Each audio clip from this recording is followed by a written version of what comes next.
You can support this show at patreon.com/ASAPodcasting. Who's rapping? Overkeen. Dragons? I'm not overkeen. I'll dice them like a knife, slicing right through an aubergine. My dragon shout flow is sweeter than a soda stream. You won't believe your eyes. I'm like an overload of dopamine. A broadsword. Welcome to the fourth edition of a Skyrim Addict podcast roundtable. We are the show who compares and contrasts Skyrim experiences through a lively roundtable discussion by playing the same quests with characters who have been randomly assigned drastically different attributes. Welcome, everyone. Hey. Hello. This week, again, I am Andrew, and we are joined by Colin and Victor. So if we could just do I'm sure people are getting tired of this by now, but a brief introduction again. Colin, where are you from, and what is a couple of your favorite music albums? Hi, my name's Colin. I'm calling from England. My character's name is Gunvar Oakenmaster. And let's see, my favorite, I don't really have any favorite albums. My favorite bands are Queen, and I would have to say Led Zeppelin. That's about it, really. But I don't have any favorite albums. I usually just download the most popular ones. Very nice. Victor, do you have anything there? Hello, I'm Victor. I'm from Massachusetts. My character's name is Slythe Aaron. He is now level 33. I don't know. I couldn't tell you what my favorite music albums are. I don't really play favorites with anything. So. Do you have just something you listen to or are listening to recently? Oh yeah, recently I'm listening to the latest Tune Yards album. Great band, fairly new. They've been around for a few years. Excellent stuff. Clap Your Hands, Oh Yeah, another good band. They had a new album out. I listen to so much stuff I can't even begin to tell you how. I listen to a subscription, music online. So it's like 10 million songs I have access to. So it's insane. That's great. Yeah, I saw you post something. Was it Tune Yards? Is that what they're called? I saw you post something about them the other day. Yeah, Awesome band. They're really good. Yeah. And my name is Andrew. I'm calling in from Indiana, just north of Indianapolis. And a couple of albums I like a lot are the Mooney Suzuki People Get Ready and the Pixies Surfer Rosa. Pixies. That I like to point those out. And the name of my character is Mania Ababna. My 3 assigned attributes are speech, two-handed, and restoration. What attributes were you assigned there, Colin? I got one-handed, illusion, and speech as well. And I got two-handed and alchemy and enchanting. That's interesting. We all share at least one attribute there. How's your speech going, Colin? Do you recall what level you're at with your speech now? I had a lot of spare perks that I didn't use because I didn't put them into anything yet because waiting until I got to level 50 in speech so I could get the merch speed. But I was traveling around doing some shopping and I thought, well, no, if I put the perks now into speech, then I'll be able to get a better price on all the stuff that I'm selling because I didn't want to part with the money. So I did. So I put them all into the haggling one and got up to allure so I could get better prices with the ladies. And then by the time I finished all my selling, I actually did get to level 50, but I had no perks to take the merchant perk. That's too bad. So I'm at level 51 in speech now. That's good. What have you done in order to get it up to 51? Did just basically selling stuff, or have you tried to do any persuasion or intimidation? Yeah, I got to level from 45 to 50 just selling all my crap in Whiterun. And then I got to level 51 when I went to Rifted for Esbern. How is Whiterun doing these days? You still big boss of the city? Yeah, I've got old Vignar waiting in the wings. So when I get rid of Balgruuf, he can take over. And I got all the companions leaning towards the Stormcloaks because I can influence all of them now. So Oh, very nice. How about you, Victor? You have anything interesting happening with your character these days? Yeah, a few things. As far as levels for my attributes, there are my three, whatever. I think I'm around 63 or 4 in my two-handed. I've been trying to use that a lot, although it's been moderately successful. I get killed a lot when I try to use it too much. I've been using a crossbow a lot too. So, and my enchanting I think is around 47 or 8. I just did a bunch of enchanting and alchemy these last couple of sessions, so they're both right around just under 50. So, and actually, I had to make a mad dash to finish the 3 quests for this episode because I got so distracted by the Steam sales and buying other games, and then playing with a mod that I've been using called, I think I mentioned it before, called Helgen Reborn. Yeah. And there's a whole series of quests you have to do for Helgen Reborn where you're sort of initiating some recruits into the guards for Helgen, and my God, they just take forever. The mod authors spent a lot of time with this mod, and it's a really good mod overall. But there's such a thing as too much of a good thing. In this case, it was just like insanity. I had to actually go down to novice level just to get through one of them. It was just ridiculous. Wow. So anyway, I made the mad dash today and did a bunch of alchemy to try to get up to 50. I didn't quite make it though. So I know I'm right there with you, Victor.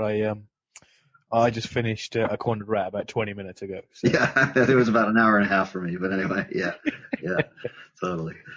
So how's Helgen looking now, Victor? Actually, nothing yet because I'm still working on recruiting or proving out the recruits. I did all the recruiting, and then there's 6 of them, and I have to take each one of them on a quest, and so. Oh, wow. But eventually, I gather from the description of the mod, it will be completely functioning, similar, a little bit bigger than Riverwood, but totally rebuilt. Right now, I think I've finished proving out the recruits, and now I have to go and kill a bunch of bandits in Pine Watch that are massing up to take Helgen back over from the people who are trying to rebuild it. So that's Pine Watch is a pretty small, unassuming little cabin from the outside appearance. I'm always impressed about how big and expansive Pine Watch gets. Yeah, it's huge. Once you get into it. Yeah, it's amazing. And I did another one. He created a dungeon sort of underneath Bleak Falls Barrow. You start on the far side, on the north side of the mountain range. This was the last one I did yesterday. And you end up coming out on the south side underneath Bleak Falls Barrow. It's kind of bizarre. And that one's huge inside too. It's just, and beautifully done. He did a gorgeous job with it. Some of the scenes in there are really pretty. How does that work when you create your own sort of area? Do they just sort of take cells from other dungeons and sort of repurpose them, or do they have to actually program and type all the stuff out themselves? How does that actually work? Well, no, I think they're very careful not to take cells from others because then you end up with mod conflicts, and that's never a good thing. Things will crash. So they try to find places that don't have anything that the base game or the DLCs do not occupy. And then if another mod tries to use it, well, then you have a conflict that sometimes gets resolved and sometimes doesn't. But the mod authors generally try not to occupy areas that the game already occupies. Okay.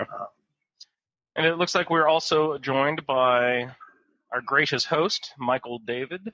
Yeah, Michael, are you with us this evening? Yeah, I just plugged in. Welcome to the show. How are you, buddy? I'm good. Where are you calling in from today? My house.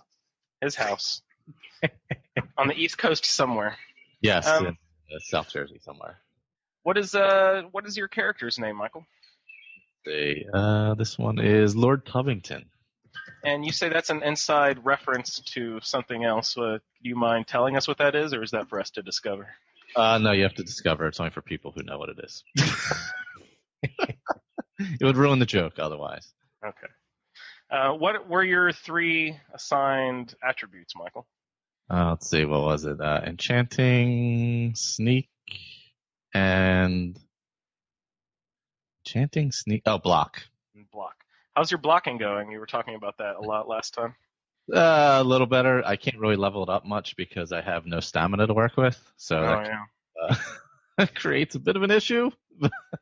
But it's getting there. It's lagging behind the other two, certainly, but it's getting there. Have you invested any points into the block tree? I can only put so many in because I can't level it up enough to keep going in it. Oh, man. Because I don't have enough stamina to do certain things. Yeah. So I'm like level 40 block, I think. Wow. That's still not bad. I'm taking forever to get my restoration going at all. Restoration takes forever for some reason. Oh, yeah. Well, I guess, because enchanting's pretty easy and sneak's pretty easy to level up. So it's lagging behind those, but those are pretty simple. Yeah, I have a admission to make. I've actually gotten to level 100 on one of my skills, but it's not any of the 3 skills I was assigned. Enchanting was the first thing I got to 100 on. Just because by trying to get my speech up, I'm smithing lots of jewelry and then enchanting the jewelry and then going off and selling that. But the enchantment skill just boosts so much faster than the speech or anything else does, it seems. It seems like that's the one that goes the fastest. Yeah, it really does. Colin, have you had any exciting events happen? Any cool bugs or glitches or interesting finds? No, not really. No bugs or anything like that. I mean, I've just been going through I haven't been playing that much. I read out a few notes that finished off like from where the last time because I hadn't finished the notes of where I got up to. But in the last playthroughs that I've been doing, I've just been doing the main quests of what I've been given. So I've done like a Blade in the Dark and then all the way down to a Cornered Rat. Okay, well, let's just go ahead and get into Blade in the Dark. Can you give us a basic summation of what just the general outline of what a Blade in the Dark is? So a Blade in the Dark is you go into Riverwood, into the I've forgotten the name of the inn there. You go inside the inn at Riverwood. Is that Sleeping Giant? That's it, the Sleeping Giant Inn. Oh. And you speak to Delphine, and she gives you the horn. When I got the horn, I just took off and went off back to the Greybeards. But when I went back, Delphine was waiting there for me, and she invited me into her bedroom. So I told the boys to wait outside while I went take care of business. I closed the door, and but now then it all went cloak and daggery, and it was weird. And she brought me downstairs, and it all changed. So then she tells me that she knows I'm the Dragonborn, and she had to put me through all that to make sure that she could trust me, and to make sure 100% that I am the Dragonborn, and so she will tell me everything that's going on. I have to go to Kynes Grove to kill a dragon and absorb a soul in front of her, and then she's going to trust me. Very nice. I think that's it. Did you have any interesting stuff happen on Kynes Grove? Let's see. Let's get to... I used the code phrase and the note from behind the Dark Elf. Give me a second. Sorry, I'm checking my notes here. No, you're fine. It's just, when I showed up to Kynes Grove, I don't know are you given the option for her to travel with you or whatever, but I just decided to meet Delphine there. And when I showed up, she started attacking me immediately. And I said, oh my gosh, what's happening? You told me to meet you here. Is this just some sort of setup that you have for me? And why are you attacking me? So I quickly went up to the Mages College, got out of there so that I could see if I could get a spell tome for Calm, even though I'm pretty sure Delphine is powerful enough that Calm wouldn't even work on her anyway. But I went and got that anyway, and then I came back to Kynes Grove, and then she didn't attack me. So I don't know what happened in the meantime. That's weird. That she was attacking me, and then all of a sudden she didn't need to attack me anymore. But I was really confused by that, so I was just curious if anyone else had anything similar to that happen. The only thing is that you killed something that you weren't supposed to, or killed somebody in front of her that you weren't supposed to. Yeah, I am brutal. I just like to slaughter everything in my path, so it could have been one of any numerous things. So, Victor, did you get into Kynes Grove all right and get up and meet your dragon? Oh yeah. Wasn't too terrible to kill. I'm using deadly dragons, which makes them a little. They tend to drop all kinds of fire or shock bombs and things like that. But that's a pretty low level dragon, that first one there in Kynes Grove, so it's pretty quick kill. So I didn't have any trouble there. I did have some trouble getting on the way there though, because I finally triggered the Boethia quest, which triggers at level 30. And but for some reason, I don't know why, some mod somewhere or something I've done over time has bugged the quest. So I get to the point where I kill the thrall on the altar, and that's it. Nothing happens after that. Oh no! Yeah, Boethia never speaks to me after that. So I got a thrall stuck on the altar of Boethia. But you're playing in a you're playing on the PC. Is there a command, a console command that you can use to? Yeah, there is. That through? I'm really leery of using those set stage quest or set. It's called set stage is the name of the command, because if you're not careful with it, it can bug out other things. So I just leave it alone. I mean, if it was the main quest or something like that, I would probably either go back to a save and have to replay a few hours or something. But I keep saves pretty up to date. But when something like that happens, you try to go back a ways just to try to clear out everything. But in this case, it's just one quest. I'm not going to worry about it too much. I looked it up online, and there doesn't seem to be any. It's a mod. Something's conflicting with it, or has stopped the script somewhere along the line. So I thought Slythe maybe had a special relationship with Boethia. Well, he does. He's very upset. What have I done to upset you, Boethia? But he's looking forward to the Mephala quest at Dragon's Reach, but also he's this last 2 weeks he's mellowing even more. Koznak has really grown on him a lot. And he's a really funny character, so I'm really pleased to have him as a follower. And so Slythe has settled in with Berlina, who is his other follower, and Koznak, and they make a pretty good threesome. I'm saving. I haven't even gone to the Dawn Guard yet, so I'm going to get my Frost Troll at a later time. So I'm just working on this for now. You might have to open up your options for your secondary follower a little bit, just because when I was also assigned the armored Frost Troll, but after I'd gotten 2 normal regular armored trolls, both of those died, so I went back and got it. After level 20, it becomes an armored Frost Troll, and then, of course, that troll died as well. When I went back, I thought it would be a Frost Troll again, but it went back to being normal troll. So I think, unless I'm doing something wrong, you only get one shot at having Frosty in your possession. So, I'll remember that. Yeah. Hey, Michael, have you gotten into any fun stuff on the way to Kynes Grove? I actually did Kynes Grove a while ago, so I don't remember. I did it before the last one. Okay.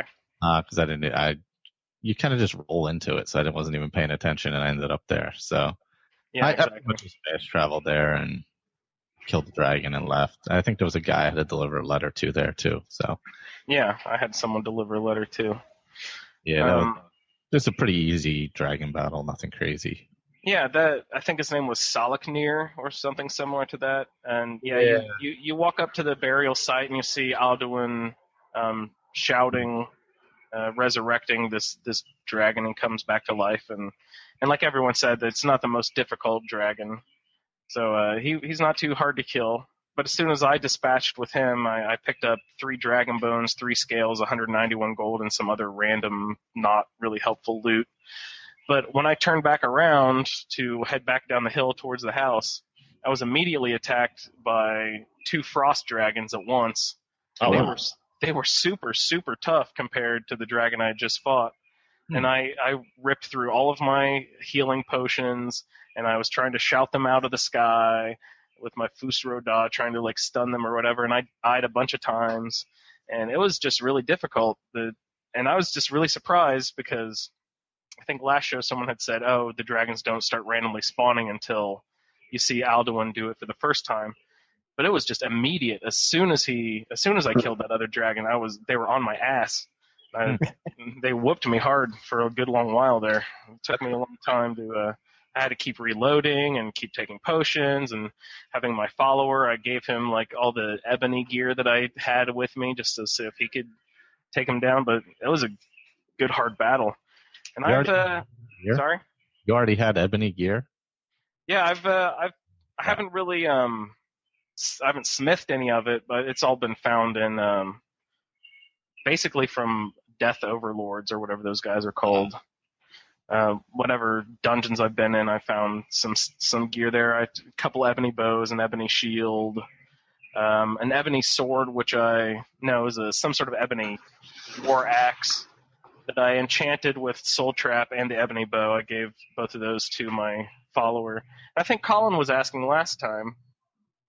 Colin, did you say your follower last time you gave him a better bow, but he wouldn't use it? Yeah, the ebony bow, just won't use it. Oh, that's weird. Yeah, I discovered that as well. I gave my follower an ebony bow that I enchanted with Soul Trap, and he still pulls out his longbow or his hunter's bow, whatever it is. Yeah. What if you just take the hunter's bow from him? That's that's the one that comes with him, so I couldn't take it off of his possession for some reason. It's not in his inventory, yeah. Oh, it's not in the inventory. Okay, all right. And it's his default weapon, so he will automatically use that. But he'll use the ebony axe I gave him. Yeah. That's weird, because I could take Stenvar's weapon. That's very interesting. But no, you can take the sword, but you can't take his Stenvar. Oh. Is that the guy who's sword and spell, isn't it? He's sword, two-handed, and no, he's a heavy armor guy. I don't think he uses any magic. I think he does use a bow, though. But yeah. Well, why don't you try giving him a nice bow once you find one, Michael, and see if he'll use it at all. That'd be interesting to hear back on that too. I'll have to try. I mean, I've given him other weapons. I know he's taken. I haven't had him many bows. I kind of stopped using it. Leveled up. I gave my follower the drain spell bow, as I said, and he would use that one. But you give him anything like an ebony bow or something really good, he just won't use it.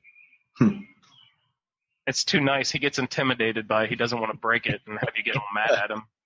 You try enchanting the ebony bow to see if he'll use an enchanted weapon?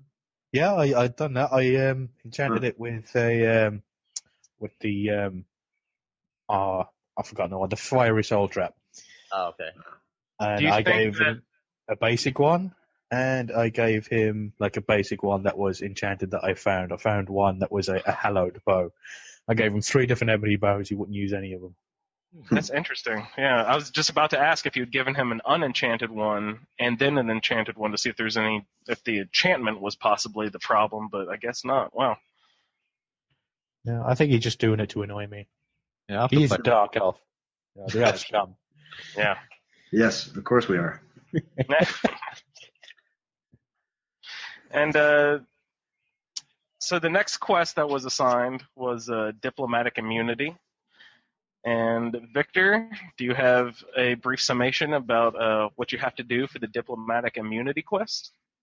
Well, basically, it is assumed by Delphine that the Thalmor have something to do with the return of the dragons.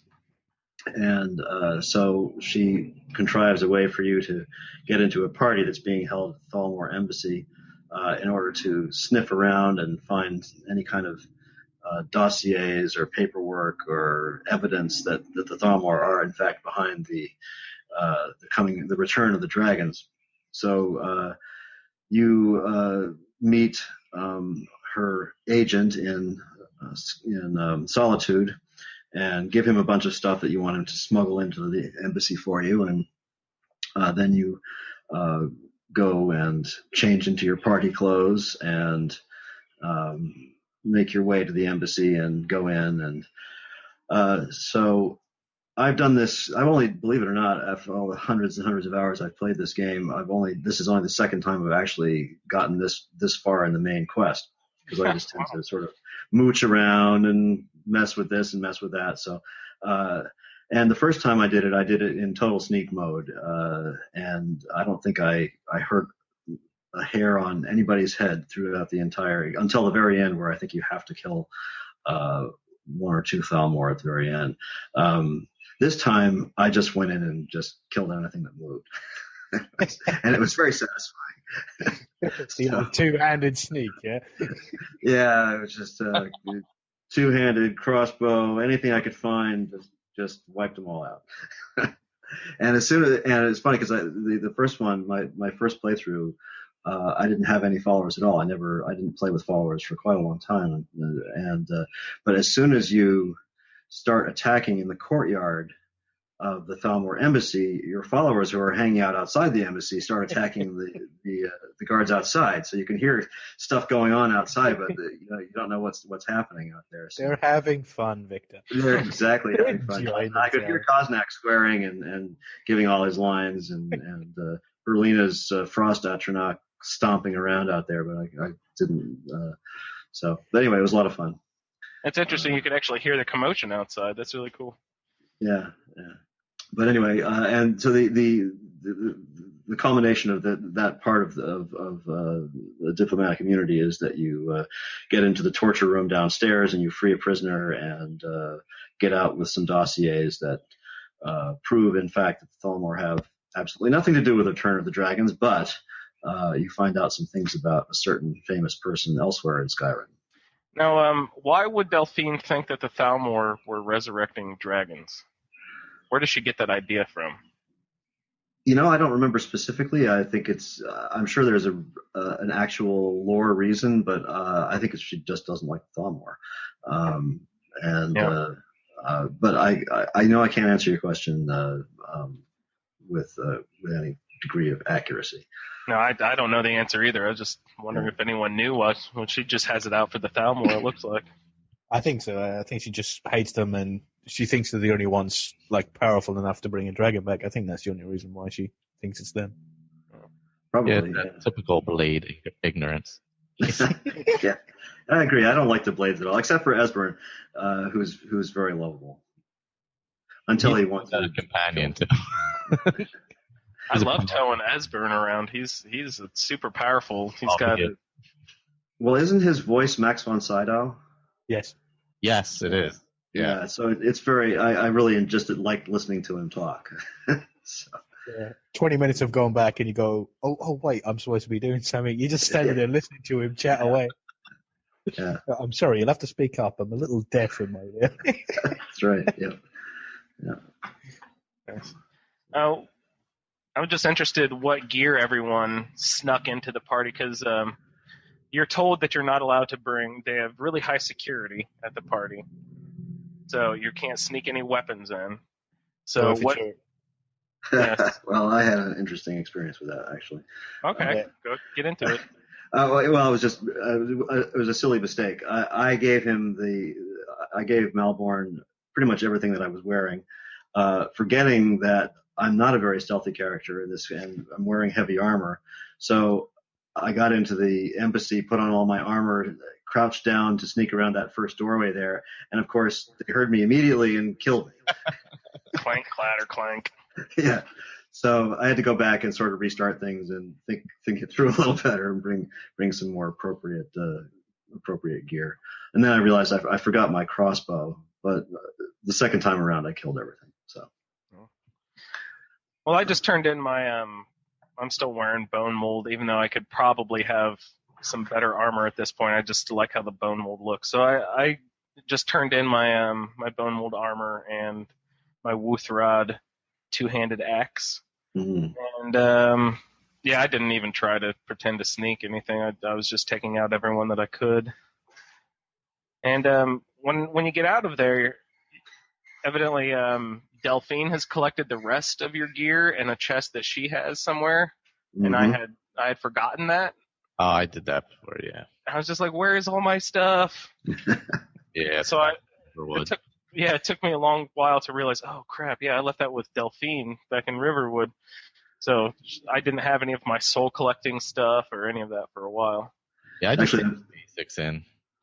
What's that? I only take the basics in with me. That's it. Yeah. That's probably unless it's your very first playthrough, and then you give them like 3 lock picks, and because you don't know what's going, you're going, hey, what? Oh yeah, well here, have a potion and like 2 lock picks. All right, I'll see you at the party, man. Out there, you got nothing. Well, the first time I did this with it was actually when I was playing the first time I played the game on the 360. I missed the line of dialogue where she tells you that she's going to take all your gear. I misinterpreted things, and so I ended up dropping all my stuff at the stables in Solitude. There's stuff all over the ground, and then went into the embassy, and then I don't know, completely forgot about it. Went back, later, and it was all there, but it was kind of a mess. Good. Sometimes you go back and that stuff isn't there anymore. Yeah, it times out. Yeah. Yeah, after you get in the party, you're basically going down into the dungeon. That's where Victor said you get all your dossiers. There's one for Delphine. I believe there's also one for Esbern and maybe one for Brynjolf, maybe? No, it's somebody a lot bigger than that. Yeah. I don't remember. Who was the third guy? I wasn't sure if he wanted to stay. Okay, yeah. Yeah, no, that's fine. Go right ahead. Yeah, those are upstairs, right? Yeah. Yeah, Esbern's is downstairs, and the other 2 are upstairs. Yeah. But after you go down there and you find a prisoner and you let him out, and then he in turn helps you escape as well, and he doesn't give you some sort of good information. Not even sure. Yeah, you pretend that you're torturing him. You go talk to him and you say like, I'm not here to talk to you. And you go, oh, okay. And then you go talk to him a bit more, and then he goes, actually, before I let you go, what did you just tell everybody else? Yep. And then you make him tell him all the stuff. And that will either finish the quest, so those 2 guards will come in with Malborn, or if you go to the chest and get the journal that has Esbern's details, that'll end the quest as well. Those 2 guards will come in. But I snuck everywhere. Done the muffle and the illusion, the invisibility, and nobody saw anything. I backstabbed all of them without anybody realizing anybody else was dead. Went through Ronil was still lying in his chair. He was just sitting there dead as if he hasn't been moved. Yeah, I snuck everywhere too, but I don't have invisibility on this one.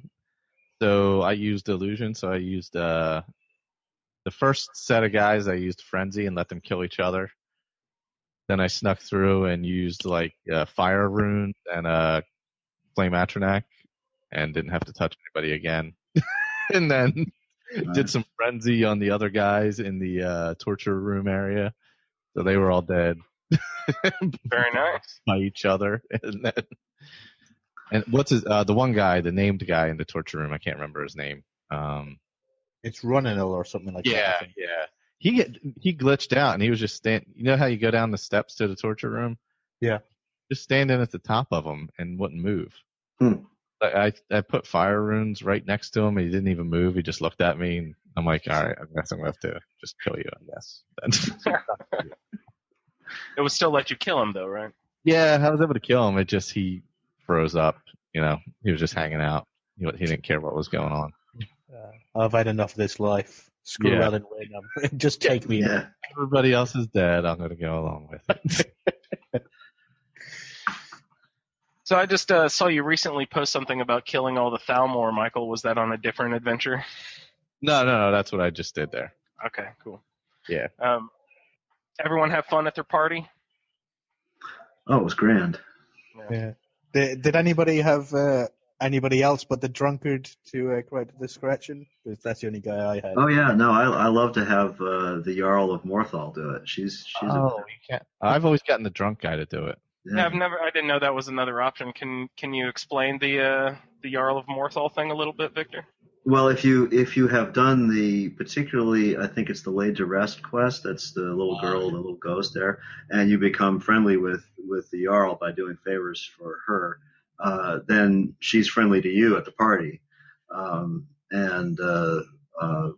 so I had her do it. And the first time I went through it, I think I had Ericer and the server. She says something about he keeps annoying her, and you egg him on, and that creates the disturbance. So that's the first one I did. But yeah, the Jarl of Morthal is fun. She says something about being, I'm an old lady, I can get away with anything, and then she goes over and starts yelling at the drunk guy, I guess is who she's yelling at, telling him he has snakes in his hair or something. And yeah. On my second character, I done it quite light, and I had the other Thalmor agent that's there. You got Olin Wen, and then you got the other guy who's the Justiciar. He works out of Markarth as the guy who hunts down all the Talos worshippers. Well, I managed to help him out and find one of the Talos worshippers who are in the inn. So I got him to create a distraction on my second playthrough. That was awesome because I can't remember what he says, but he does go a little bit nuts, I think. Instead of just spouting all that loads of crap while I slip out the back. And he does say, I'm not going to get in trouble for this, am I? That's good. I like that. I must not be a very helpful person because I didn't even notice that anyone else gave me the option. It was just the drunk gentleman on the bench to the side there. And I didn't even notice him sitting there for a while, so I was going around talking to everyone numerous times saying, like, okay, who's going to create this distraction with me? I need someone to talk to. And then I finally turned around the third or fourth time and saw him sitting there. I was like, oh, it must be you. So I went up and talked to him. And, he went out and created a scene enough for me to be able to sneak back into the depths of the Thalmor embassy. It's very nice. I still like to do it with him though, because some of his spiel is the funniest. When he's gone on about Ellen Wen, where he's figuratively in her bed, not literally, because nobody would ever sleep with her. Yeah, that's right. Yeah, it's funny. You can always trust a drunk guy to make a good scene at the party. After you get out of the embassy, you're then I believe you're supposed to go talk to Brynjolf. Is that correct? So that you can. You can speak. Maybe he gives you a tip to go find someone in the Ratway, whoever you're looking for there. You can also speak to Dirge. Yeah. People, and they'll tell you where he is too. Oh, okay. Yeah, or the owner of the what's it called? What's the inn in Riften? Being Barb. Being Barb. Yeah, she'll tell you to go down the Ratway. But I mean, first after getting out of the embassy, you have to go back to Riverwood first, and then. Oh, okay. Yeah. Grab your stuff again. Yeah, you got that. That's the part I forgot to do, was get my stuff. I'd forgotten that Delphine had told me to leave all my stuff with her. Yeah. I was just running around. I was like, oh man, I need to take a potion. Why? Oh no, I don't have any potions or lockpicks or anything. No, so after I figured that out, I then went on to a cornered rat. And Michael, can you give us a brief summation of what a cornered rat is? Sure. You head to Riften. You find, they tell you to find Brynjolf, but you find whoever we mentioned. They tell you, you can either persuade them or bribe them, depending on what level you are, and find out the information. Then you go search the Ratway Warrens for Esbern. You'll run into, who you run into? There's some Thalmor down there. There's the guy with the gloves who punches you in the face when you walk into that room. Oh yeah. What are those gloves called again? The pugilist. Something. Yeah, gloves with pugilist. Yeah. He used to kill me all the time because I always forgot he was there. And he definitely whooped my ass. I set the fire runes up for him, and he just ran into him and died. So. He also runs into his own traps as well. So he does. Yeah. Excuse me, Michael. Just when I went through there at this time, he was fighting somebody else when I got there. I just walked up behind him and whacked him, and that was the end of it. Wow, what? I've never seen that one. Yeah, it's weird. So then you got to go convince Esbern that you're who you say you are. So you tell him about 30th of Frostfall or something like that. And then you have to escape and kill some more Thalmor and head back to Delphine. Very nice. Anybody have any other interesting events besides the gloves of the pugilist guy? Yeah, I was wondering, what does Esbern conjure in your playthrough? I believe it was a frost in mine. Yeah, mine too. Oh, no, I'm sorry. It was a storm. It was a storm. There was a storm in my one as well. I think mine was frost. I was thinking about somebody who was attacking me. No, he conjured a storm in mine. Because I had it once when I done it really, really early, and it was just a flame atronach. I wonder if I didn't realize it. I guess he levels up with you. He does, because I done it on one character where the last thing I done was the main Dragon Quest. And he had a flame thrall. So wow. He basically had a flame thrall following him around the whole way to Castfire. Wow. Yeah, I guess because I'm about level 40, so I was probably upper 30s when I did that. Yep. So after you find the where Esbern's hiding out, he takes about 10 minutes to unlock all the locks on his door. Yeah, who was that? Elaine had those locks, or Jerry? I forget. I was gonna say it's like he's in New York City. Episode of Seinfeld working out here. But after he gets through 10 minutes of unlocking the door, get in and you convince him of all the stuff that he needs to come back with you to Riverwood. And at this point, does he know? He's going to no, because it's a surprise to him when he sees Delphine. Is that correct? No, because you tell him it's Delphine. Oh, do you? Okay. One of the dialogue options. I don't know if you have to tell him that. I think you do. You can persuade him. I think. I don't know if it works or not, but I told him Delphine sent me, and blah blah blah. 30th of I think Frostfall or something. Right. Exactly. Yeah. I always try to use that persuade option when available, just because speech is one of my things, so I'm trying to level that up as any way possible. I find speech to be very difficult to level up. It's like not one of the skills like two-handed where you can just go whack something over and over and over again. You always have to find special scenarios for speech, it seems, in order to... You know who we need to ask? We need to ask Quan how to level up speech. I was looking at his picture where it's got his levels where he showed he got 100 in illusion. He's got 60 in speech, man. Oh, wow. I have no idea how he's doing it, so we're going to have to go to one and to teach each other. To load it up or to get it up there. Doesn't it help to sell expensive stuff? Doesn't that help the speech? Yeah, that helps, but it still moves super slowly in comparison to something like my two-handed is almost twice as high as my speech is at this point. Yeah. And I feel like I've been working on speech much harder than I have on two-handed. Two-handed is just something I use, in passing every day, but speech you have to find certain specific scenarios in order to improve it. Yeah. Plus, I keep on murdering all the mercenaries and taking their ebony armor and selling that, and it's still not getting up any quicker. No.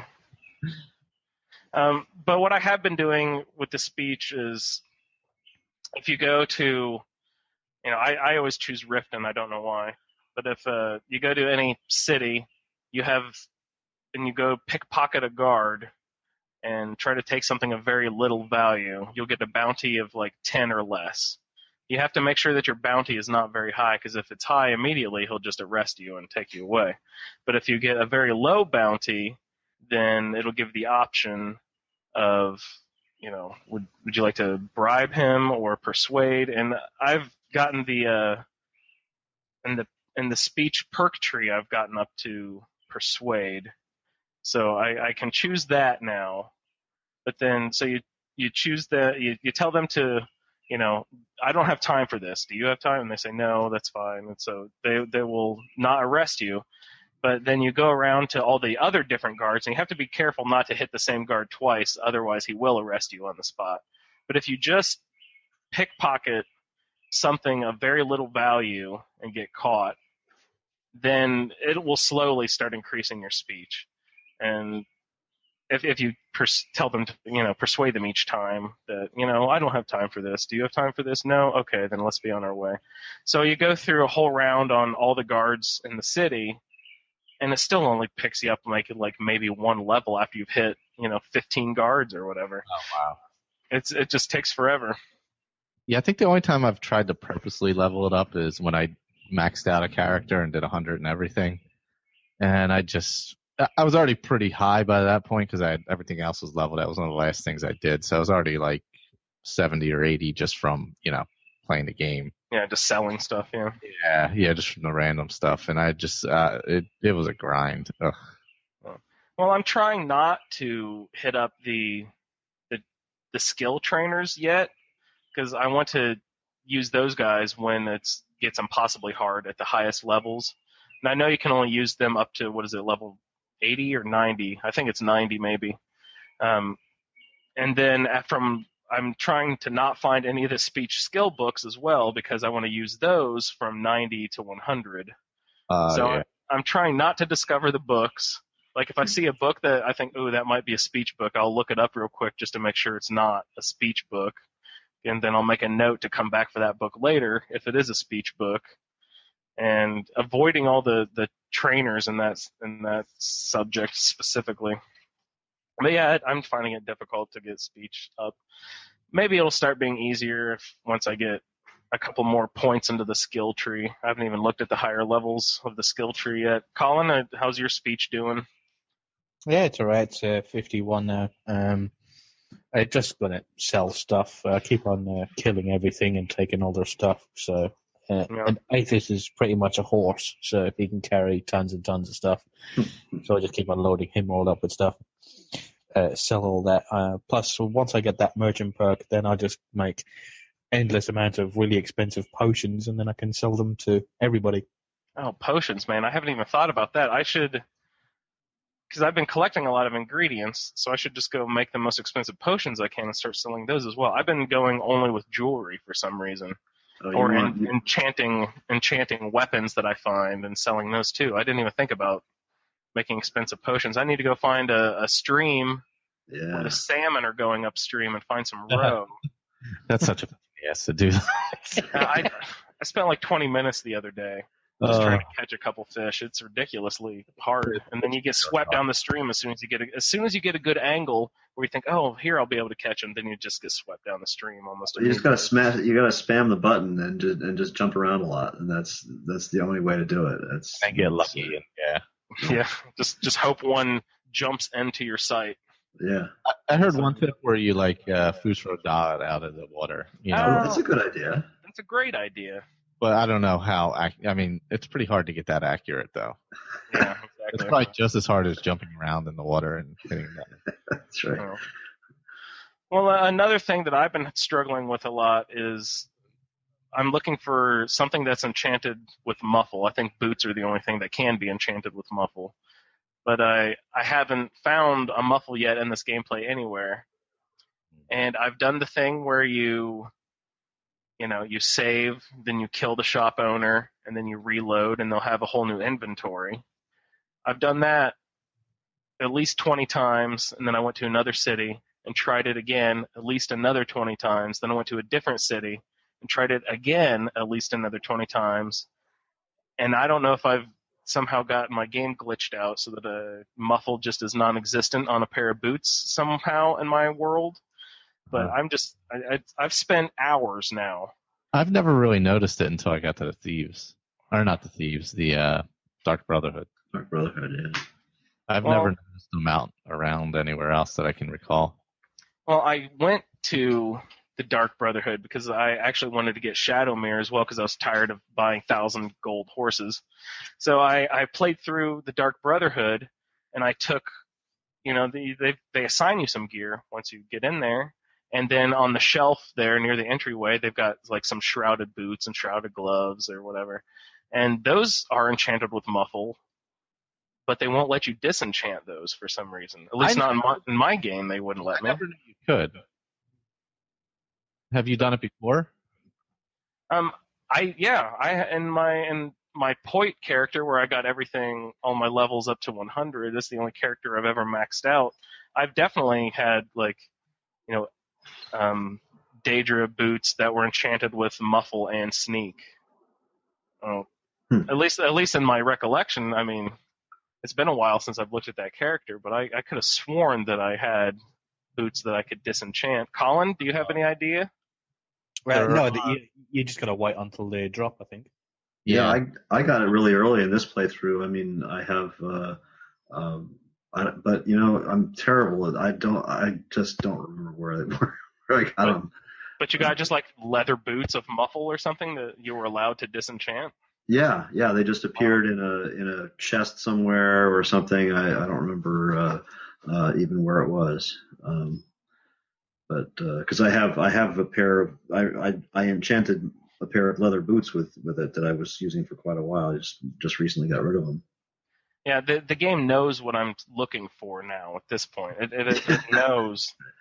He's just spamming. He's just killing all these poor shopkeepers. Trying to take advantage of it. We're going to not be very cooperative, and we're going to screw with him for a good long 3 hours. Gosh, it's so frustrating just to reload and kill a shopkeeper, reload, and just never see what you're looking for. Well, I got to bounce. All right, Michael. It was Michael.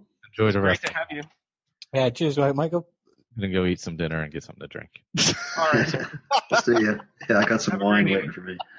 All right. It was good to have you aboard. And we've actually made it through the 3 assigned quests. So if there's anyone else that have anything you'd like to get into, Colin, did you have any narrative adventures that you needed to get off your chest? Yeah, sure. I can go through everything I've done. It's quite long and sort of like, I was thinking instead of doing it on the podcast, I could do it as a separate update, and then you could add it in so you guys not just sitting there listening to me reading off on the phone. Well, I mean, that's a good idea too. If you just have like a highlight or two, maybe just off the bat, maybe something you could describe to us real quick, because I know Victor maybe also had some plans he had to get to this evening as well. Yeah, my daughter's on her way, so. Okay, so yeah, just give us a quick one or two of interesting things, Colin, and then that's a great idea to actually give us a audio feedback that we can tack on to the end of the episode. Yeah, sure. So after I finished the other time with at Fort Dawnguard, I had that's where I finished on the end of the last podcast, and then it goes on from with Asus and the dog in tow. I head back to Riverwood to see this friend about the horn. I go inside, and the barman tells me to see the old lady about getting a room. I use the code phrase from the note and move behind the dark elf of the dog just in case. I get directed to a side room and wait, but whoever this super spy is, he's not stupid. He sends the old lady in with the horn instead of coming himself. I don't like games, so I take off at the horn and decide to deal with this guy later. I'm role-playing as in he thinks it's a guy and Delphine just some nice old lady who dropped off the horn. Is your dog that you have in tow at this point, is this still Bran? Is this before Bran met his untimely end? Yeah, this is just after I got Bran. And did you enjoy having him? Yeah, so after that we head off to High Hrothgar to get Fusro Dam. So I get to see the Greybeards, and it doesn't seem to bother them how I use the powers of the Dragonborn. They just talk about how it's their duty to train me, and I ain't forthcoming about my methods or my agenda. One of the quiet ones teaches me the final word in the Fusro Da shout and gifts me with his understanding of it. I understand the true power of the shout now, and I'm eager to try it out as quickly as possible. I turn and see the elf. I find enough restraint not to use the shout on him, but not enough to prevent the grin from spreading across my face. I think he knows. So the Greybeards get all ceremonial and ask me to listen to them chant the dragon language. They actually knock me for 6 with a couple of words, but I don't let it show. Afterwards, they tell me I can crash there if I need to, and I grab any supplies. But they don't have much, so I just head out. And then from there, I head off to Mizolft and do the Mage's quest and things like that. And it goes on and on and on. So, but a few nice things happened to me when I was traveling around. But it's all in the notes. It's just going to take ages to go through. So. Well, that's great. Do they give you a bed you can use and storage and everything? Could you make High Hrothgar a permanent home if you chose to? Yeah, you can sleep in all the beds. Really? Huh. Yeah, after when they say High Hrothgar is open to you after you get there, you can sleep in all the beds. I don't know whether storage is safe or not. Yeah, I was gonna say. Yeah, probably not. Yeah. But it's the same in the Sleeping Giant Inn. The bedroom that's on the left, the one that's nearest towards the back wall, not the one nearest the door, the one that's towards the back wall. That one you can permanently sleep in after you become friends with Delphine. I really feel bad for the barkeep there when Delphine finally when you finish the cornered rat, you get back and you actually started the next quest. She walks out and says, I forget his name, but it's yours. I'll probably never return. And after she walks out the door, if you look over at it, he's sort of looking wistfully at the door. The distance. I feel really bad for him. He's obviously sweet on her, So she's gone. That's very sad. Poor buddy. Yeah. So. Ain't that a hell of a thing?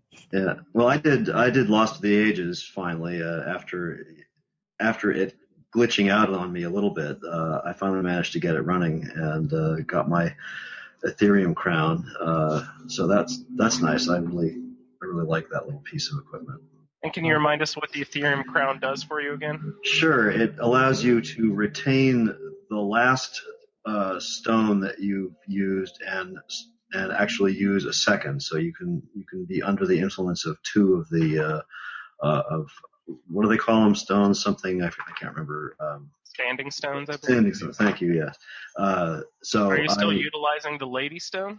Yes, and I'm probably going to go for the Lord Stone along with it because that provides a lot of resistance to magic. So the Lady Stone gives you, if I remember, health and stamina regeneration. Is that true? I think it's a 25% buff or something like that to health and stamina regeneration. That's a pretty good percentage. And the Lord Stone, what does the Lord Stone give you? It's I think it's a 25% resistance to magic. Resistance to magic. Okay. Yeah. So if you have that and the Periite shield, you have a pretty strong magic resistance. But I'm not doing Periite, so I won't with this character. But those two combined are a really good resistance to magic. Being a two-handed character, I find it hard to carry a shield around very much. I just give him to my my follower and stand behind him to take the most of the punishment, and then I'll run out from behind him as soon as I see an opening and try to bash as quickly as I can.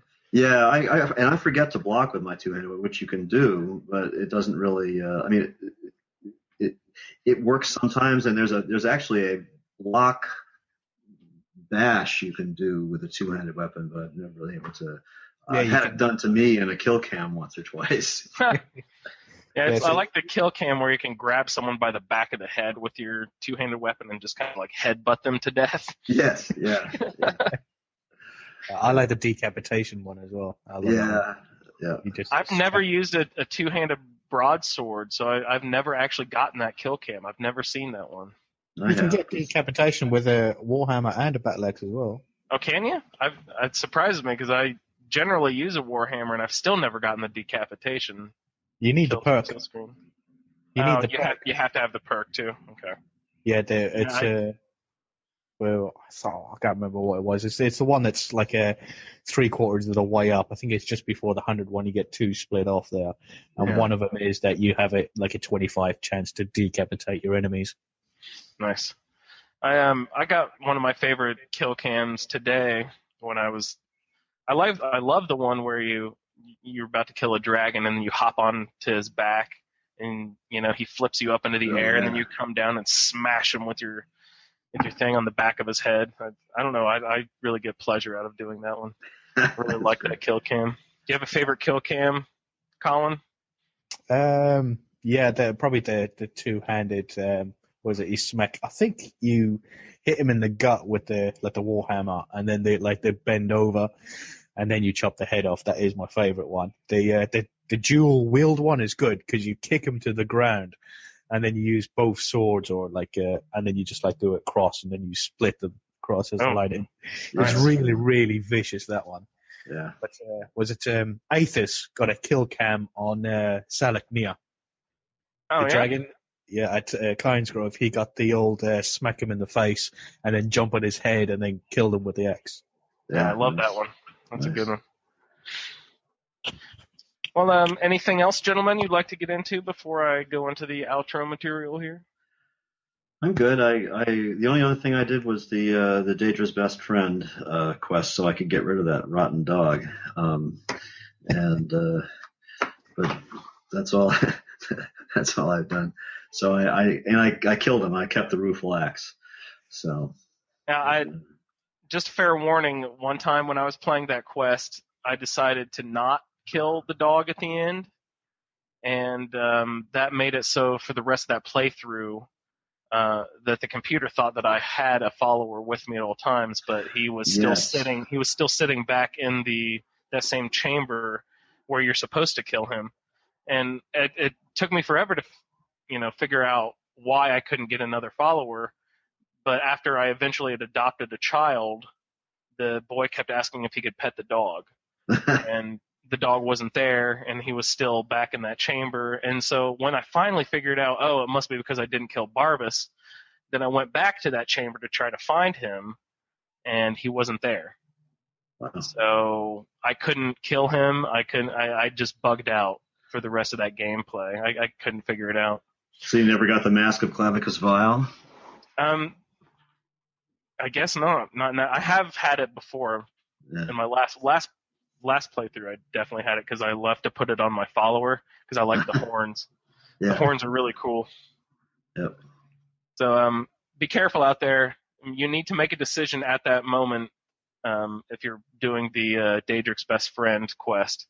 So either kill him or don't, but don't expect to have to be able to get another animal follower if you don't kill him, or if you just walk out and leave it hanging and you can't go back and finish it for some reason.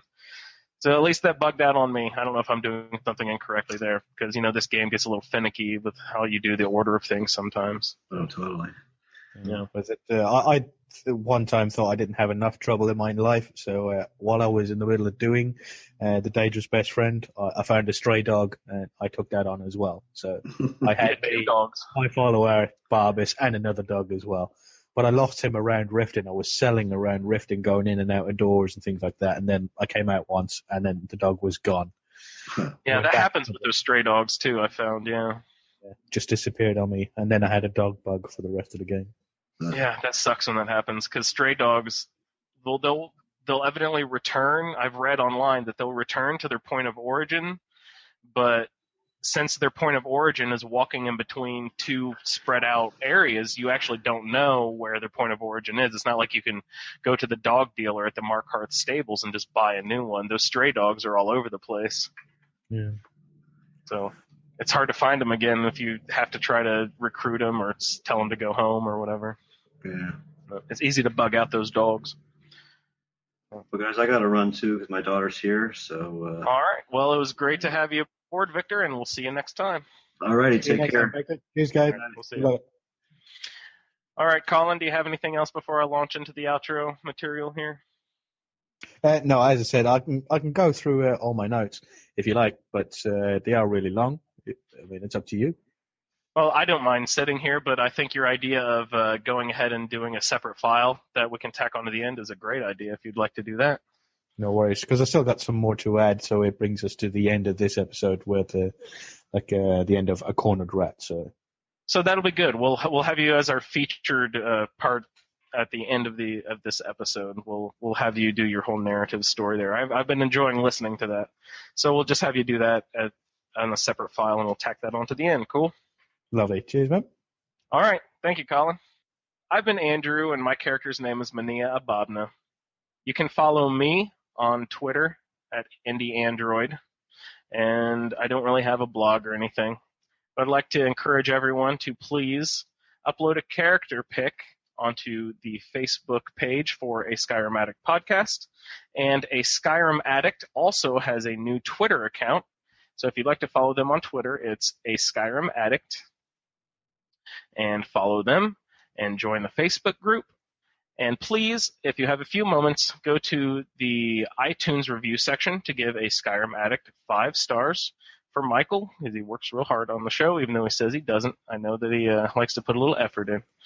And please send a play-along audio feedback to anyone who's doing a play-along with the roundtable so that we can tack that onto the end here. And you can send that into skyrimroundtable@gmail.com. And just for future participants, our next show will be July 26th, and we will be doing 4 quests instead of our usual 3, just because there are 2 quests that you kind of do at the same time, or there's a possibility of doing them at the same time. And the quests will be Alduin's Wall, The Throat of the World, Elder Knowledge, and Discerning the Transmundane. So that show will be July 26th, and those will be the 4 quests. And there's something else that we wanted to get into. Keith in the Facebook group page mentioned that he likes fantasy football, and I am also a big fantasy football fan. And I know that Dale_A is also a big fantasy football guy. So we decided to come up with a fantasy football group for a Skyrim Addict, where we will make our team names all Skyrim themed, and we'll name the league in the Skyrim way. And we'll try to maybe come up with a scoring system. I'm not sure how, but that might reflect some cool stuff in Skyrim. So if anyone has any interest in that, please, we're trying to fill out the league, and we only have 3 people at this point. But you need a good 10 to 12 people to have fun with fantasy football. So if anyone out there listening would like to join up in some fantasy football action for Skyrim, please give us an email at skyrimroundtable@gmail.com, and we'll set that up. And I hope that everyone has enjoyed the show. And please, since Colin will be doing a little narrative story here, everyone stay tuned for audio feedback. And happy Skyrimming. You're better than me at being a warrior. Comedy. It's a gift to me. I don't just spit flames lyrically, but literally. And the Elder Scrolls are scripts in which I've written your obituary. I am the Dragonborn, wearing a hat with badass horns. I'm Dovahkiin, not globally, you're nobody at all. Hello, fellow Skyrim addicts. It's me, Kathleen, here to tell you about what has happened to my characters in the wonderful world of Skyrim. Well, first of all, my character Vorus is no longer of this game. My PS3 files for him got corrupted, and he is no longer. Needless to say, I was extremely upset. I have never played with a male or a magic user, and it was pleasant to do this for a while. But a big thanks to Andrew for letting me play with another character that I had. With that being said, here's an introduction to my new roundtable character. Her name is Shiva Bornier. Her race is a female wood elf. Her warrior skill is smithing, mage skill is illusion, and thief skill is light armor. My stat spread is magic 2, health 3, and stamina 1, and I have kept all of these from my previous character, Boris. My spouse is Beaner from Morthal. I won his heart after I beat him. My home is Lakeview Manor. These I already had before I lost Vorus. My faction is the Dark Brotherhood. That was the same as Vorus. Shiva has already become the leader of that, so it was convenient. Also, my mode of travel is a horse. Now, I love the Dark Brotherhood quest line so much, and it was no-brainer to already have Shadowmere. In my opinion, he is the best horse in the game, followed by Frost. I have also adopted 2 girls to live with us at Lakeview Manor. So I did the next set of required playthroughs, a Blade in the Dark, Diplomatic Immunity, and a Cornered Rat. Nothing spectacular to report, save the fact that I whomped a ton of Thalmor. After this, I did a lot of smithing work, enchanting, and mostly illusion. I think I walked around my house using Muffle as often as I could. Doing this, I shot myself from level 34 to 40 extremely fast. Here is a list of my skills and where I am at. Also, I made a list of some of the quest line notes that I have done. So my alchemy is at 26, my illusion is at 48, conjure is at 17, destruction is at 18, restoration is at 17, and alteration is at 17, and enchanting is at 51. Like I said, I never use magic character. So these I'm trying to do as quickly as I can, illusion being the first one. My smithing is at 99. I'm trying hard to get to that 100. Heavy armor is at 17. Block is at 32. Two-handed is at 17. One-handed is at 54. And my archery is at 78. My light armor is at 75. My sneak is at 87. Lockpicks at 57. Pickpockets 24. And speech is at 71. My locations that I've discovered, 186. Quest completed 50. Miscellaneous quests 103. Main quest 9. Side quest 9. Dark Brotherhood is 24. I've killed 495 people. I've killed 272 animals. I've killed 64 creatures, 244 undead. I've killed 12 Daedra. My favorite weapon is the legendary Daedric bow, which I literally just made yesterday. Sneak attacks are at 607, and my favorite spell, of course, is Muffle.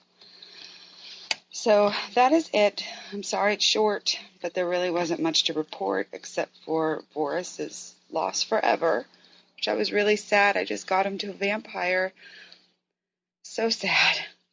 So happy Skyrimming to you all, and I will talk to you soon. That's it. Bye. Hi guys, this is Colin. I'm just going to do an update on my on the notes I had for the playthrough.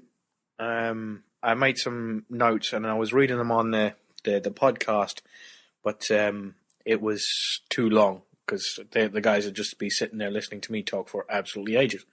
So I thought I'd make a separate one and tack it onto the end, so that way if you wanted to listen to it, you could. If not, you just fast forward through to the other guys, because I think after this, or maybe before it, the other guys are going to send in their own feedback of the stuff that you haven't already heard me talk about on the podcast.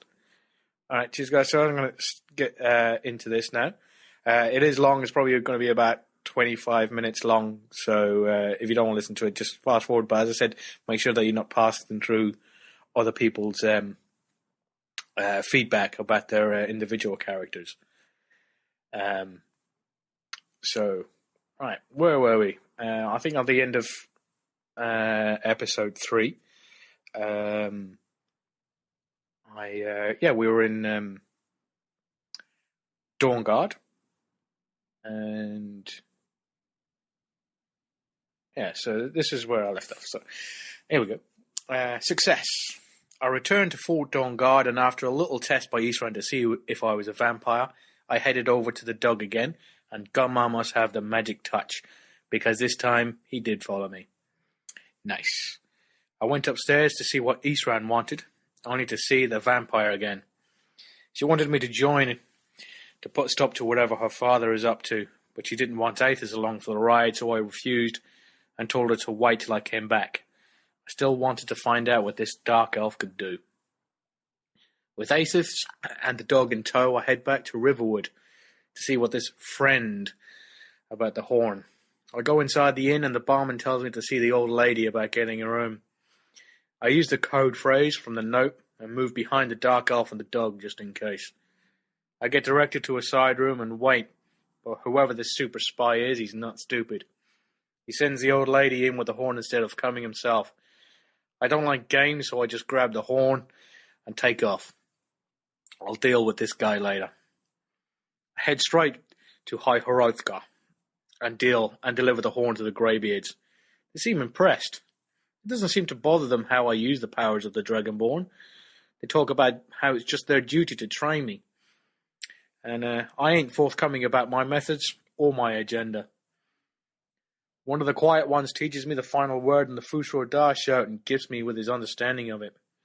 I now fully understand the true power of this shout now, and I'm eager to try it out as quickly as possible.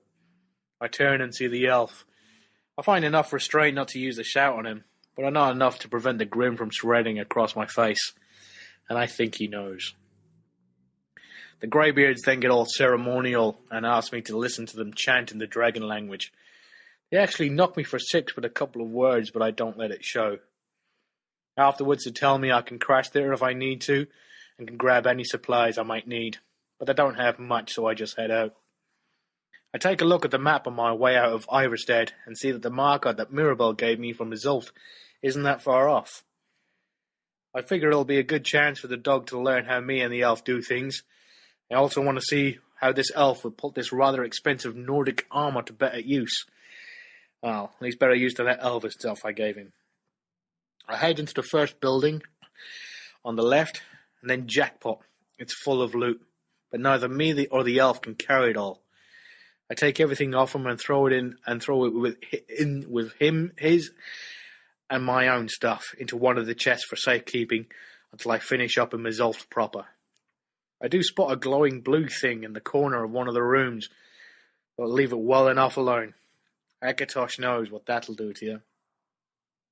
We make our way through and everyone does their job. The dog is brave and he seems to like the taste of Falmer. The new armour the elf has on doesn't seem to make him take any damage. He just gets angrier and angrier the more they hit him. I should find out where the filthy fetcher is as well, just in case he calls me it one day. We get pretty deep in when I finally recover the crystal off one of the Falmer that so-called mage told me about before he died, but no key into the other room. I search around and end up coming across a walking metal machine the size of your average giant. I take a second, but luckily Aether doesn't. He heads straight for it, and so does the dog. Both of them take hits that would have ended me in a second, and still they fought on. We keep going, and finally it's junk.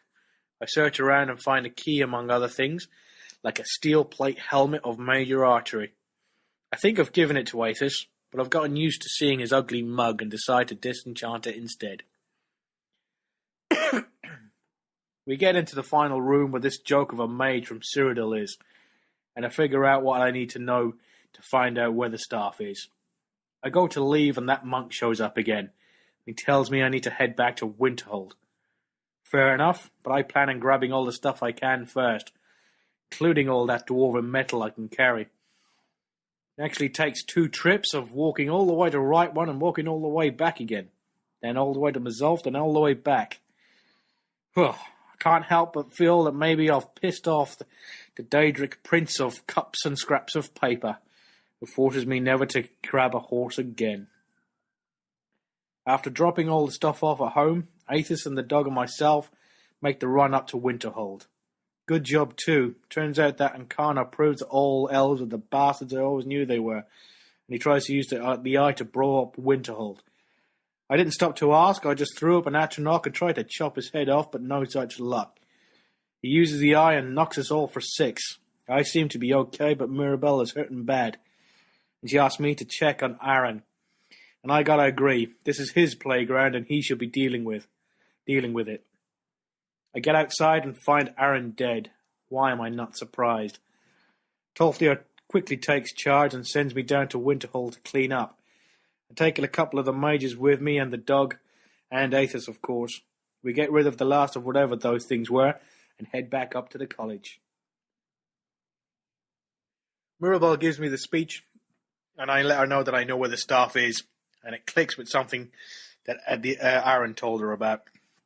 I head off to Labyrinthian with the doorknob. Elves. On my way out of Winterhold, I get stopped by a courier with a note for me and says it's for a friend, and I should check out Sheerpoint for a source of power. And I can actually make that on my way to Labyrinthian if I just go south and then west. So I do. I get to Sheerpoint and I spot a dragon. I sneak up some and then hit it with a shot from Jurik's staff and a staff of chain lightning I scored at Isolde. He lands and tries to take the elf head on, but Aethys knows his stuff and holds while I get in a few good shots with the ebony sword and Dawnbreaker. This dragon is a little tougher than the last, but he's a lot stupider too, as he tries to do the same tack again and again, which just makes him easier to dispatch.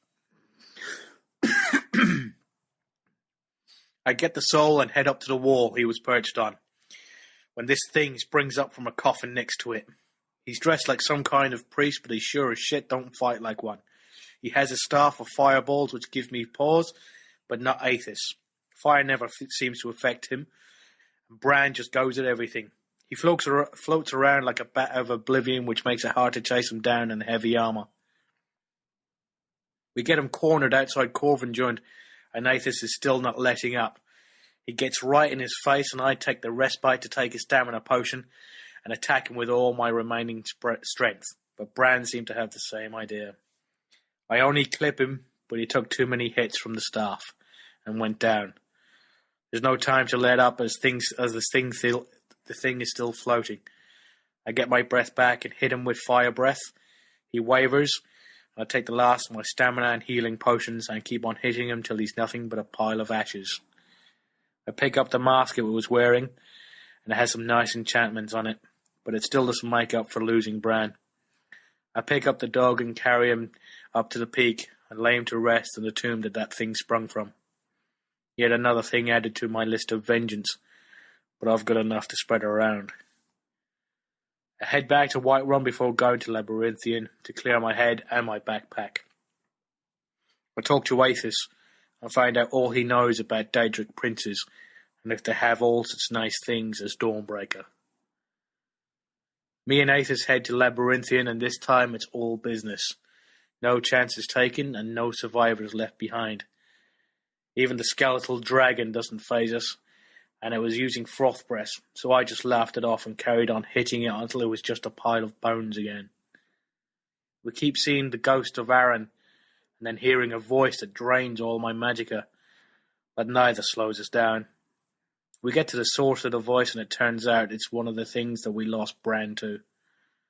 The two of us lose our calm and attack the thing head on. He hits me with what I can only guess is Magnus's staff, and it drains away my magic, but I don't care. I'm going to do this up close and personal anyway. We'll bring him down quicker than the last one, as he didn't have all of Skyrim to run across. I take the staff and its mask and go to leave, only to be stopped by one of Ancano's cronies. I don't even listen to what he has to say. I shout him to the ground and hit him relentlessly with both swords until he begs for his life, and that's when I decapitate him. Aethys doesn't even flinch. Good man. On the way back to the college, we stopped by Dawnstar per Aethys' advice. We heard a rumour about the new museum we got a flyer about, and its ties to Mehrunes Dagon. And he was spot on. I got the locations from the pompous skeever outside. If he knows how to put them together yet, he's not letting on. But not to worry. I'll wait until I have all the pieces. Then I'll just have Aethys beat it out of him. I get to the college, and it may already be too late. It looks like Ancano was trying to take out all of Tamriel with the eye. I speak to Tolfdir, and he wants to join me. You gotta give it to the old man, he ain't no coward. We get inside, and Ancano takes out Aethys and Tolfdir with a paralyzed spell. It's just him and me now. Good. It's just a pity I don't have his friend's head to beat him to death with. I gotta use the staff again and again to drain the magicka from the eye, and that's what makes him vulnerable. To not only me, but the creatures that keep on springing out of the eye. I get him down. I don't decapitate him, but damn near enough. As soon as he goes down, the others get up, and they help me dispatch these magic floating whatever things they are. When all the fighting's done, the monk shows up again. Typical. But he does put me forward for being the new Archmage, and Tolfdir agreed. So I make him Master Wizard. I now have a Nord running the college, and I now have Vignar waiting in the wings back at Whiterun. All I need now is to see which way all the other cities are leaning before I head to Windhelm to give Ulfric that final push to start this war for independence in earnest. But first thing first. I speak to Drevis, and he tells me I'm far beyond him in my knowledge of illusion magic. And I ask him to tell me something I don't know, and the bastard does just that, by telling me about illusion spells so powerful they can infect entire cities if performed in the right location. I make them my priority and find all the books for him. He gives me the first one for free, but the rest I got to pony up for. I guess being Archmage doesn't get you everything. After I finish up everything in the college, we head home to Breeze home to prepare for the search for the missing razor pieces. I load up on soul gems and give a load of healing potions to Aethys, but keep the good ones for myself. I like him, but not that much. We hit the orcs first, and it's easy. They were only hunters, aside from the boss Gonzo. They're all pretty useless. He takes a swipe at me and does some serious damage though. I pull back and Aethys takes over. He keeps bashing him with that shield of his, so he can't swing the battle axe again. We kill him, take his key, and then his pieces. Next is Draskua. She's out in the Reach. I don't know too much about the area, and neither does Aethys, but after what we've been through, it can't be that bad. We couldn't have been more wrong. Draskua was a hag raven, but she wasn't the problem. The forsworn she surrounds herself with are seriously dangerous. None more so than these Briar Hearts. I told Aethys to wait and snuck in and used Mayhem spell to turn them all against each other, and that Briar Heart laid waste to everything in the ruins, including the troll. I went back for Aethys and told him what we were up against, and he just shrugged and said, let's get going. It took me, Aethys, and a frost atronach summoned twice to take him down, but it finally worked. I was hoping he was going to be the last, but there was another one of them. Luckily he was inside the ruins and just used chain lightning. I sent in the frost atronach first, then me and Aethys circled around and started hacking away. After that the rest were easy, including Draskua. We take our piece and head off to Morthal for the last. On my way there I circle around the marsh and come across what seemed to be like a stray dog on the side of the road. He ran off to a nearby shack, and we followed. We find his owner lying dead in the bed, and a book telling me the dog is Miko.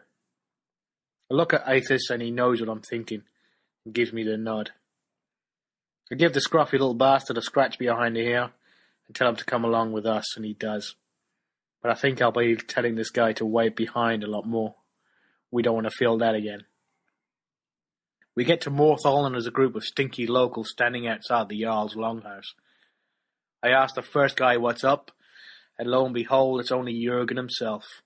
He's just a farmer or something, so I give him the squinty eye and a flash of the ebony sword, and he hands over his key and the piece's location.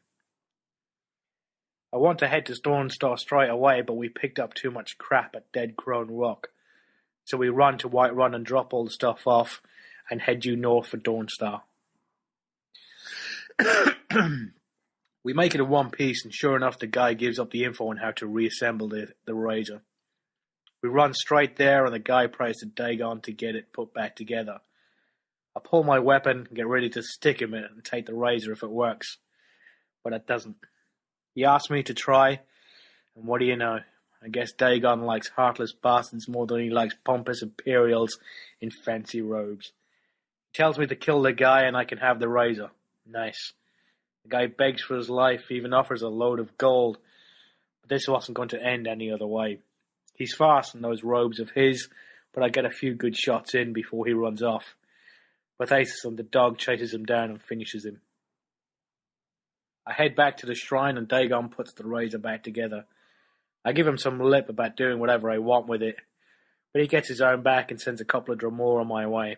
They're tough, but I just refilled my ranks, and we're even stronger now than we were. We put him down and then head inside to his shrine and take out the other two. Then we rob him blind for good measure. We come outside and head south, but I get the smell of dragon and hunt around the top of the peak until I realise we're right above the bastard. I hit him with the staffs and then bring up the Flame Atronach. When he's in the air, I have the Flame Atronach up, and then I swap it for the Frost one when he comes down, just to keep him busy while me and Aethys hack away and kill him without any hitches. I jump down to the World War with the help of the Ethereal Shout and grab the new word. I stand around and wait for Aethys and the dog to show and decide that we need a break. So we head home to Whiterun and have a nice long break. I leave the guides at the house and take a walk up to the Bannered Mail. I take a seat and Hulda sends this Redguard woman to serve me, and something clicks. He asks if she knows about mercenaries in the town. She gets all rattled and heads upstairs. When I get there, she threatens me first, then switches to a sub-story, and then finally she starts talking my language, gold. I get all the particulars from the prisoner and head off to the cave alone. I doubt I'll need the boys just for some pathetic red guards. I get past the bandits these guys are hiding behind, and their man Kamato tries to talk his way around me, but I tell him I've got gold coming, so we get to it. The Frost Astronaut keeps his men busy while I tear through them with the ebony sword and the razor. Turns out he's a pretty decent dual wielder himself. He takes out the snowman with one hit, so I drop him with Fus Rodar and finish off his men. By the time he's up, it's just him and me. Put down a stamina potion and hold. He comes at me but swings in too early and misses, and I'm all over him. I get in 2 good attacks, but it's still not enough. He charges me and does a lot of damage, but before he finishes me, my throat settles and I can shout again. I stun him with Fus and then drop him with the sword and razor. I get back to Whiterun and claim my gold. I pick up the boys and I decide to head to Riverwood and ask about that friend that took the horn from Ustengrav. When I get inside the inn, the old lady asks me to join her in her room. A bit forward, but I like that in a woman. I tell Athos and the dog to wait outside while I take care of business. I close the door as she asks, and then when things get weird, it's all cloak and dagger and full backs to wardrobes, and it finally twigs. I feel pretty stupid, but I give myself a break when I remember what she got past at Ustengrav to get the horn in the first place. She doesn't tell me everything, but enough to get me on board. We head off to Kynes Grove to kill a dragon, and when that isn't a good idea, I just chop my head off. I introduce her to the boys, but she doesn't seem to care.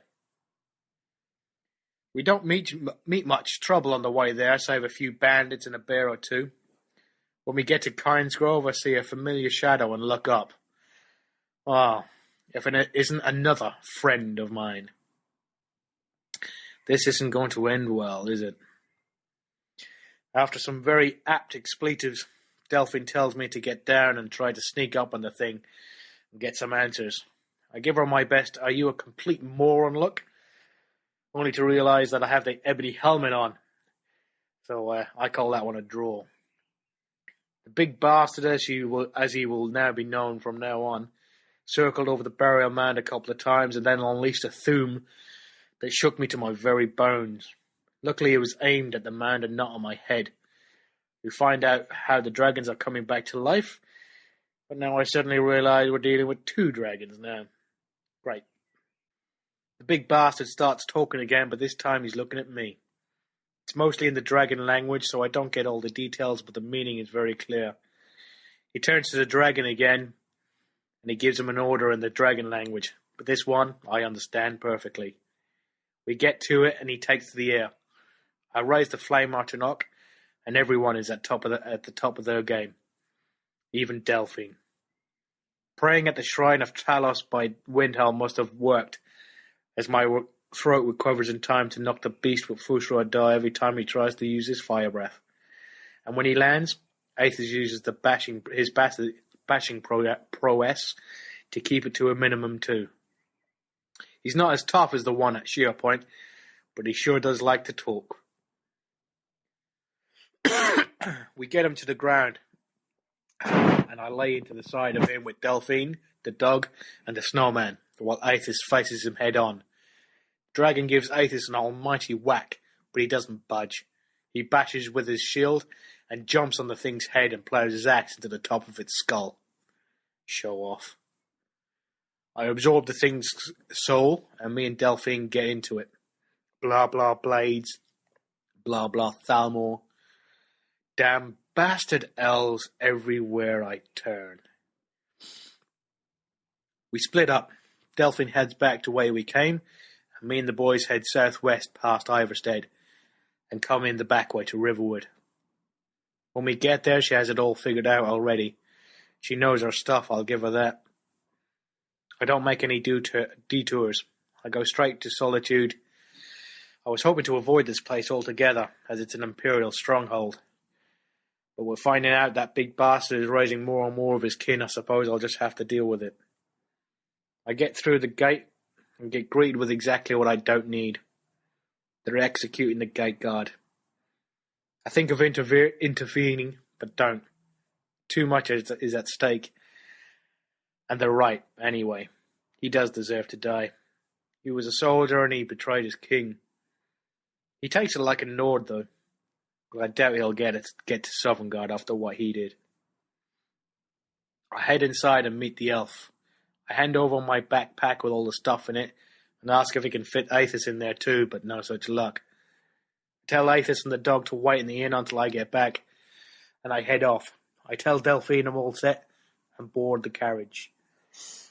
When I get inside the embassy, it takes everything I have not to use the mayhem spell. Not one person or elf in this place deserves his next breath as far as I'm concerned. Save the Red Guard. It smells like he swam here through a lake of brandy. Funny. Those people always get a pass. I liquor him up some more and he doesn't even need any convincing. He puts on quite a show, so much so that I nearly laugh out loud as I'm trying to sneak out the back with the elf. I grab my gear but decide to leave the clothes that Delphine gave me on to make a hell of a lot less noise than the ebony does. I dual cast muffle, close the door and use invisibility. I hear the foot soldiers complaining about the mages and take extra pleasure when slitting their throats. I head outside and do the same, but there's a mage leaning on the door, so I can't get behind him. I shore up my invisibility spell and pull out the ebony sword too. I tear it through him so much that I have to wipe the sword to get the pieces of him off it. When inside, I overhear a conversation, and one of them ain't an elf. I take out the guard and listen until they finish. The scumbag goes to leave, but I drop him before he reaches the door. The elf he was talking to disappears downstairs, and I search around for any info. I come across some dossiers, and my hand begins to shake. Acid. Right, so I'm going to stop it there, guys, because it's going to go on way too long. And then I'll think about doing it again. If you like it. If you don't like it, just let me know. So, because it took absolutely forever to do that, writing it and reading it as well, and it killed my throat. So, if you'd like to hear it again, just let me know,